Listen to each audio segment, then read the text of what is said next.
अस्सलाम वालेकुम everyone, this is my Zoya Malik advocate ह्यूरर। जैसे कि जानते हैं, this is my YouTube channel legal talks with Zoya. So आज की वीडियो का टॉपिक है कि how to get stay order, कि स्टे ऑर्डर कैसे लिया जाता है, क्यों लिया जाता है, कोर्ट क्यों ग्रांट करती है, क्या क्या सिचुएशन होती है कि हमें स्टे लेना पड़ता है। तो मैं कोशिश करूँगी मैं शॉर्ट सी वीडियो बनाऊँ, उसमें मैं स्टे ऑर्डर के बारे में आपको कॉन्सेप्ट दे सकूँ कि क्यों ज़रूरी होता है, कैसे लिया जाता है और कोर्ट किस बेस पर ग्रांट करती है। तो मैं जैसे कि आपने देखा होगा कि जहाँ पे हमारे लीगल राइट्स इन्फ्रिंज होते हैं तो हमें जो है वो रेमेडी, जो हमारे पास लीगल रेमेडी है वो स्टे है। ठीक है, अगर कोई आप लेट सपोज यहाँ से ले लें कि अगर कोई बंदा है, जॉइंट ऑनर है, ठीक है, किसी प्रॉपर्टी में उसका हिस्सादारी है, ठीक है, लीगल एयरशिप ले लें तो उसको इंटीमेट किए बगैर अगर दूसरे लीगल एयर्स जो है उस ज़मीन को सोल्ड आउट सेल कर रहे हैं, ठीक है, उसको बेच रहे हैं और उसको उसकी हक से महरूम किया जा रहा है, उसके हक को सल्ब किया जा रहा है, तो वो कोर्ट में जो उसके पास लीगल रेमेडी होगी वो अदालत में जाएगा, स्टे लेगा। ठीक है, एप्लीकेशन जो है वो फाइल करेगा अपने दावे के साथ। जैसे वो सूट फॉर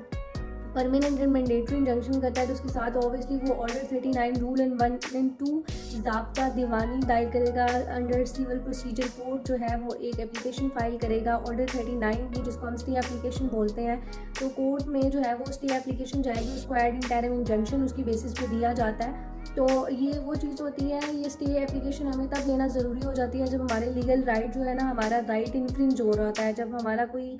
हमारा हक सल्ब करने की कोशिश करता है। अगर आप लीगल राइट इन्फ्रिंज करने पे उसकी प्रिजर्वेशन पे आप एक स्टे एप्लीकेशन को फाइल करते हैं तो कोर्ट जो है उस स्टे एप्लीकेशन पे हियरिंग को फिक्स करती है और जो है ना एड इंटरिम इंजंक्शन आपको ग्रांट किया जाता है आपकी ही सुनवाई पे। जब प्लेंटिफ अपना दावा के साथ जो है एप्लीकेशन लेके कोर्ट में एप्लीकेशन को कोर्ट में लेके जाता है तो कोर्ट जो है ना उसकी हियरिंग पे, उसके दावे पे जो है उसकी डॉक्यूमेंटेशन के ऊपर उसको ना एड इंटरिम रिलीफ दे देती है फॉर 10 डेज़, फॉर 15 और फॉर 20 डेज़ ना। तो उसमें ये होता है कि आप जब फाइलिंग हो जाती है, आपकी सुनवाई होती है, फर्स्ट हियरिंग होती है, तो आपके ओपनिंग उनको ना तो नोटिस होते हैं और ना ही उनको सुना जाता है। सिर्फ ये आपको जो है वो उन डेज़ के लिए जो 15-20 दिन फॉर नोटिस सेकंड पार्टी को इंटीमेट करने के लिए, उनको नोटिस देने के लिए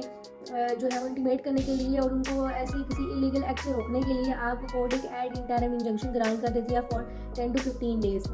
जब वो 10 to 15 डेज़ के बाद आपकी हियरिंग फिक्स होती है, दोनों पार्टीज़ को सुना जाता है। दोनों पार्टीज़ को सुनने के बाद जो है वो कोर्ट डिसाइड करती है, क्योंकि ये आपका as a matter of right नहीं ग्रांट किया जाता, stay as a matter of right नहीं होता, ये कोर्ट की डिस्क्रिशनरी पावर होती है कि इसके जो 3 एलिमेंट्स हैं अगर वो फुलफिल हो रहे हैं तो कोर्ट आपको स्टे ग्रांट करेगी, अगर नहीं हो रहे तो कोर्ट आपको स्टे ग्रांट नहीं करेगी। तो ये जो स्टे है इसकी म्याद जो है वो 6 महीने तक हो सकती है और तब तक हो सकती है जब तक कोर्ट खुद जो है वो किसी ऑर्डर में स्टे को ख़त्म ना करेगी, तब तक स्टे रहता है। एक हमारे पास होता है प्रीप्रीचुअल और एक टेम्परेरी होता है। टेम्परेरी जो हमारे पास होता है वो फॉर नेक्स्ट ऑर्डर जो है तब तक वो इम्प्लीमेंट करता है, लेकिन जो प्रीप्रीचुअल होता है वो फाइनल डिस्पोजल पे हमें ग्रांट किया जाता है। जब हमारे केस का फाइनल डिसीजन हो जाता है तब हमें प्रीप्रीचुअल जो है वो स्टे ग्रांट कर दिया जाता है। तो जो 3 एलिमेंट्स हैं स्टे के, जब वो फुलफिल हो रही हो तो हमें कोर्ट की डिस्क्रिशनरी पावर होती है कि वो हमें स्टे ग्रांट करेगी। स्टे की एप्लीकेशन में हम ऑर्डर 39 रूल 1 एंड 2 और साथ में सेक्शन जो है वो 151 इनहेरिट पावर जो है कोर्ट की लगा के हम लोग एक स्टे एप्लीकेशन का फॉर्मेट बना के कोर्ट में फाइल करते हैं। और स्टे को जो सेक्शन डील करता है वो 94 भी करता है। ठीक है, तो और ऑर्डर 39 है जिसमें डिटेल प्रोसीजर दिया गया है, इसकी लिमिटेशन बताई गई है, बताया गया है कब विकेट हो सकता है अगर आप किसी सेकंड पार्टी के अगेंस्ट ये ऑर्डर पास हो गया तो वो कोर्ट में किस बेसिस पे आ सकती है और केस को जो है वो स्टे को ख़त्म करवा सकती है। तो स्टे के जो 3 मेन एलिमेंट्स हैं वो प्राइमा फेसाई केस होना चाहिए, ठीक है, बैलेंस ऑफ कन्वीनियंस होना चाहिए भैया, बैलेंस ऑफ इनकन्वीनियंस भी किस जगह पे यूज़ होता है और इरिटेबल लॉस हो। तो अब प्राइमा फेसाई चीज़ क्या है? प्राइमा फेसाई है on the face of it, यानी रिकॉर्ड में नज़र आ रहा हो। जैसे मैंने स्टार्ट में बात की थी जॉइंट ऑनरशिप की, तो अगर आप किसी ज़मीन पे जॉइंट ऑनरशिप है, आप उससे आपके ऑनरशिप से महरूम किया जा रहा है तो आपके पास जाहिर सी बात है लीगल डॉक्यूमेंटेशन होगी, तो आप अपनी एप्लीकेशन के साथ वो डॉक्यूमेंट्स भी अटैच करते हैं जिसकी बेसिस पे कोर्ट को पता चलता है कि हाँ ये बंदा बिल्कुल अपने राइट पे है, इसके पास लीगल डॉक्यूमेंटेशन है, ये इसका इस ज़मीन पे हक दावा है। ठीक है, तब ये कोर्ट में आया है अपने उस राइट को सेव करने के लिए, उसका राइट वायलेट हो रहा है, इन्फ्रिंज हो रहा है तो उसको सेव करने के लिए कोर्ट में आया, यानी प्राइमा फेसाई है ये। बैलेंस ऑफ कन्वीनियंस की बात की जाए तो वो ये होता है कि कोर्ट ना वो उसकी फेवर में हो बैलेंस ऑफ कन्वीनियंस की। अगर ये स्टे एप्लीकेशन ग्रांट हो जाता है तो मैं बैलेंस ऑफ कन्वीनियंस में हूँ, ठीक है, मुझे कन्वेंस नहीं करना पड़ेगा, मुझे सफ़र नहीं करना पड़ेगा, मेरा कोई लॉस नहीं होगा, ठीक है, तो मैं इस बैलेंस ऑफ कन्वीनियंस जो है वो मेरी फेवर में ही जाता है। और थर्डली जो चीज़ है वो इरिटेबल लॉस है कि अगर मुझे स्टे एप्लीकेशन स्टे ना ग्रांट किया गया तो मेरा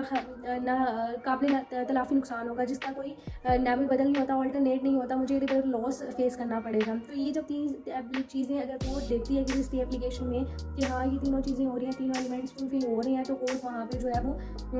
स्टे एप्लीकेशन पे स्टे ग्रांट कर देती है। तो कोर्ट की डिस्क्रिप्शनरी पावर होती है जो इन तीनों एलिमेंट्स को मेजर करती है। मेजर करने के बाद स्टे हमें ग्रांट कर दिया जाता है। तो मैं उम्मीद करती हूँ कि मेरी छोटी सी वीडियो में आपने ज़रूर स्टे के बारे में सीखा होगा कि स्टे क्या है और किस तरह से हम ले सकते हैं और किन किन बेसिस पर हमें स्टे ग्रांट होता है। तो इस वीडियो में पता चल गया होगा कि जब हमें सिर्फ सुना जाता है, नेक्स्ट पार्टी को नहीं सुना जाता, तो हमें फॉर 10 डेज़ और 15 डेज़ जो है एड इंटरिम इंजंक्शन ग्रांट किया जाता है। जब दोनों पार्टीज़ की हियरिंग हो जाती है, कोर्ट डिस्क्रिशनरी पावर को यूज़ करती है, तो हमें टेम्परेरी इंजंक्शन ग्रांट किया जाता है फॉर नेक्स्ट ऑर्डर तक के लिए, ठीक है। तो टेम्परेरी इंजंक्शन हमें आर्जी हुक्म इम्तनाही आर्जी जो है वो हमें दे दिया जाता है। स्टे ऑर्डर को हुक्म इम्तनाही भी बोलते हैं और टेम्परेरी जब हमें होता है तो वो आर्जी होता है। For the final disposal of the suit जो है वो हमें प्रीविजुअल जो है वो दवामी हुक्म इम्तनाही ग्रांट कर दिया जाता है। तो ये स्टेजेस हैं, स्टेप जो है वो हमें स्टेट ग्रांट कर दिया जाता है कोर्ट की तरफ से, क्योंकि कोर्ट की डिस्क्रिशनरी पावर होती है। जब हमें तीनों चीज़ें, हमें तीनों एलिमेंट्स फुलफिल हो रही हो, प्राइवेट खुशाई भी हो, बैलेंस ऑफ कन्वीनियंस भी हो और इरिपरेबल लॉस भी हो, तो कोर्ट हमें स्टे ग्रांट कर देती है। तो मैं उम्मीद करती हूँ आपने मेरी इस शॉर्ट सी वीडियो से ज़रूर कुछ ना कुछ सीखा होगा और आपको स्टे के बारे में आपका कॉन्सेप्ट क्लियर हुआ होगा। मिलते हैं नेक्स्ट वीडियो में, तब तक के लिए अल्लाह हाफ़िज़।